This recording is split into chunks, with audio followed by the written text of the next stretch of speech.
കൊച്ചിയിൽ സംവിധായകരെ ഹൈബ്രിഡ് കഞ്ചാവുമായി പിടികൂടിയ കേസിൽ സംവിധായകരെ വീണ്ടും ചോദ്യം ചെയ്യാൻ ഒരുങ്ങുകയാണ് എക്സൈസ്. ഖാലിദ് റഹ്മാൻ, അഷ്റഫ് ഹംസ എന്നിവരെ വീണ്ടും വിളിച്ചു വരുത്തി ചോദ്യം ചെയ്യും. വിവരങ്ങളുമായി സഹിൻ ആന്റണി നമുക്കൊപ്പം ചേരുകയാണ്. സഹിൻ, ഇതിലിനിപ്പോൾ എന്തൊക്കെ കാര്യങ്ങളാണ് കൂടുതലായി ചോദിച്ചറിയാനുള്ളത് ഈ അന്വേഷണ സംഘത്തിന്? അബിനിലെ ഇനി ഈ കേസിൽ 2 അറസ്റ്റുകൾ കൂടി ഉണ്ടാവുമെന്നാണ് മനസ്സിലാക്കാൻ കഴിയുന്നത്. അന്വേഷണ ഉദ്യോഗസ്ഥൻ അത് തന്നെയാണ് പറയുന്നത്. ഇവർക്ക് കഞ്ചാവ് വിൽപ്പന നടത്തിയിട്ടുള്ള ആളും കഞ്ചാവിലേക്ക് എത്തിച്ചിട്ടുള്ള ആളും ആ 2 പേരെയും വിശദമായി ചോദ്യം ചെയ്യേണ്ടിയിരിക്കുന്നു. മാത്രമല്ല അടുത്ത ദിവസം തന്നെ 7 ദിവസത്തെ സമയമാണ് സമീർ താഹിറിന് നൽകിയിട്ടുള്ളത് ഹാജരാകുന്നതിന് വേണ്ടി.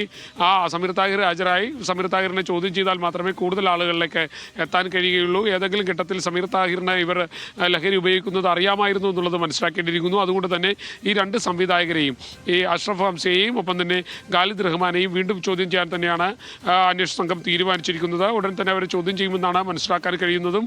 എന്തായാലും ഇവർ കൂടുതൽ തവണ ഈ വിൽപ്പനക്കാരിൽ നിന്നും ഹൈബ്രിഡ് കഞ്ചാവ് വാങ്ങിയിട്ടുണ്ടോ എന്നുള്ളതാണ് അന്വേഷണ സംഘം അറിയാൻ ശ്രമിക്കുന്നത്. അത് സംബന്ധിച്ച് അവരുടെ വിവരങ്ങളെല്ലാം അന്വേഷണ സംഘം ശേഖരിച്ചുകൊണ്ടിരിക്കുകയാണ്. അബിനില. Okay, thank you. സഹിൻ ആന്റണിയാണ് വിവരങ്ങൾ നൽകിയത്. ഇതിലിപ്പോൾ 2 അറസ്റ്റ് കൂടി ഉണ്ടാകുമെന്നുള്ളതാണ് സഹിൻ റിപ്പോർട്ട് ചെയ്യുന്നത്.